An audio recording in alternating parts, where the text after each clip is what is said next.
సిద్దిపేట జిల్లా గజ్వేల్ ప్రభుత్వ ఆసుపత్రిలో 139 కిలోల బరువున్న గర్భిణికి ప్రసవం సాఫీగా సాగింది. పలు ప్రైవేటు ఆసుపత్రులలో ప్రసవం క్లిష్టమవుతుంది అంటూ భయపెట్టారు. అయితే ప్రభుత్వ ఆసుపత్రి వైద్యులు శస్త్రచికిత్స నిర్వహించగా ఆడబిడ్డ ఈ లోకాన్ని చూసింది. ఎప్రాల్కు చెందిన సాయిరాం పూజ అనే గర్భిణి 139 కిలోల బరువుతో ప్రసవం కోసం సిద్దిపేట జిల్లా గజ్వేల్ ప్రభుత్వ ఆసుపత్రిలో చేరారు. ఊబకాయం, థైరాయిడ్ లాంటి సమస్యతో బాధపడుతూ ఉన్నారు.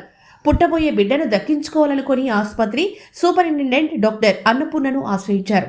ఆమె నేతృత్వంలోని వైద్య బృందం శస్త్రచికిత్స నిర్వహించగా పూజ 3.75 కిలోల బరువున్న ఆడ శిశువుకు జన్మనిచ్చారు. దీంతో పూజ కుటుంబంలో ఆనందం వెల్లివిరిసింది.